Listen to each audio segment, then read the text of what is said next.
குருப்யோ நமக. அனைவருக்கும் நமஸ்காரம். சர்வமங்கள மாங்கல்யே சிவே சர்வார்த்த சாதிகே சரண்யே திரையம்பிகே கௌரி நாராயணி நமோஸ்துதே.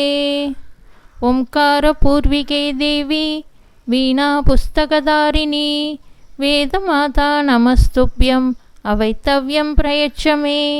பதிவ்ரதே மகாபாகே பர்துஷ்ய பிரியவாதினி அவைத்தவ்யம் சௌபாக்யம் தேஹித்வம் மம சுவ்ருதே புத்ரான் பௌத்ராம்ச்ச சௌக்கியம் சௌமங்கல்யம் ச தேஹிமே.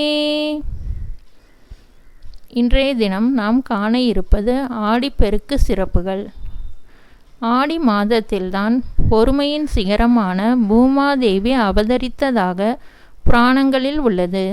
இந்த மாதத்தில் வரும் திதி, நட்சத்திரம் மற்றும் கிழமைகள் யாவும் மகிமை வாய்ந்தன என்று ஜோதிட சாஸ்திர நூல்கள் பலவும் சிறப்பிக்கின்றன. தட்சிணாயன புண்ணிய காலம் என்று சூரியனின் தென்திசை பயணத்தை குறிப்பிடுவர். இதில் முதல் மாதமாக வரும் ஆடியில் விவசாயிகள் உழவு பணிகளை துவங்குவர்.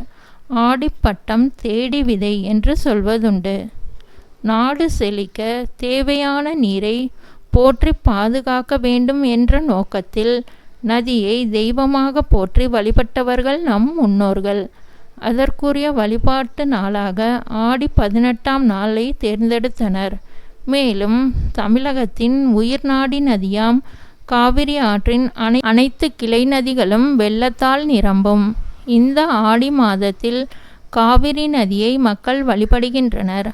ஆடி 18ஆம் நாளே ஆடிப்பெருக்கு ஆகும். தொட்டதெல்லாம் பல மடங்கு பெருகும் புண்ணிய தினமான ஆடிப்பெருக்கு நாளில் இறை வழிபாட்டோடு நீர்நிலைகளிலும் செய்யும் வழிபாடும் முக்கியமானது. இந்த நாளில் புதுமண தம்பதியினர் தம் வாழ்க்கை சுபமாக அமைய வெற்றிலை பாக்கு, மஞ்சள், குங்குமம், தாலிக்கயிறு, வளையல் ஆகியவற்றை சுமங்கலி பெண்களுக்கு தானமாக வழங்கி நீரும் நிலமும் இணையும் நீர்நிலைகளில் பூஜை செய்ய வேண்டும். இப்படி பூஜை செய்வதன் மூலம் காலம் முழுவதும் பூவோடும் பொட்டோடும் சுமங்கலியாக வாழும் பேறு கிடைக்கும் என்பது நம்பிக்கை. 18ஆம் பெருக்கு என்று அழைக்கப்படுகின்ற ஆடி மாதம் 18ஆம் தேதி அன்று காவிரியில் நீராடுவது மற்றும் நதிக்கு பூஜை செய்து வணங்குவதால் பாவங்கள் தீரும், நல்ல புத்தியும் சகல சௌபாக்கியமும் உண்டாகும். ஆடிப்பெருக்கு அன்று என்ன செய்தாலும் அது பெருகும் என்பது நம்பிக்கை.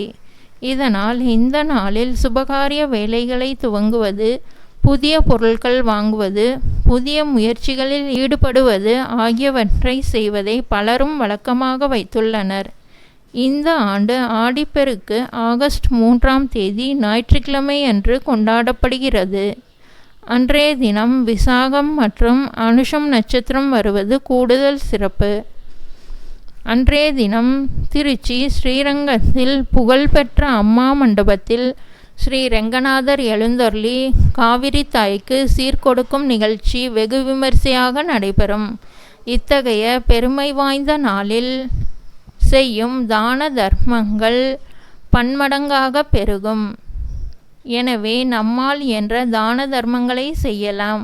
இத்தகைய பெருமை வாய்ந்த நாளில் நாமும் தீர்க்க சுமங்கலி ஸ்லோகத்தை பாராயணம் செய்து உயர்வடையலாம். தீர்க்க சுமங்கலி ஸ்லோகம். ஓம்கார பூர்விகே தேவி வீணா புஸ்தகதாரிணி வேதமாதா நமஸ்துப்யம் அவைத்தவ்யம் பிரயச்சமே. பதிவ்ரதே மகாபாகே பர்துஷ்ய பிரியவாதினி அவைத்தவ்யம் சௌபாக்யம் தேஹித்வம் மம சுவ்ருதே புத்ரான் பௌத்ராம்ச்ச சௌக்கியம் சௌமங்கல்யம் ச தேஹிமே. ஓம்கார பூர்விகே தேவி வீணா புஸ்தகதாரிணி வேதமாதா நமஸ்துப்யம் அவைத்தவ்யம் பிரயச்சமே. பதிவ்ரதே மகாபாகே பர்துஷ்ய பிரியவாதினி அவைத்தவ்யம் சௌபாக்யம் தேஹித்வம் மம சுவ்ருதே புத்ரான் பௌத்ராம்ச்ச சௌக்கியம் சௌமங்கல்யம் ச தேஹிமே. சர்வம் ஸ்ரீகிருஷ்ணார்ப்பணமஸ்து.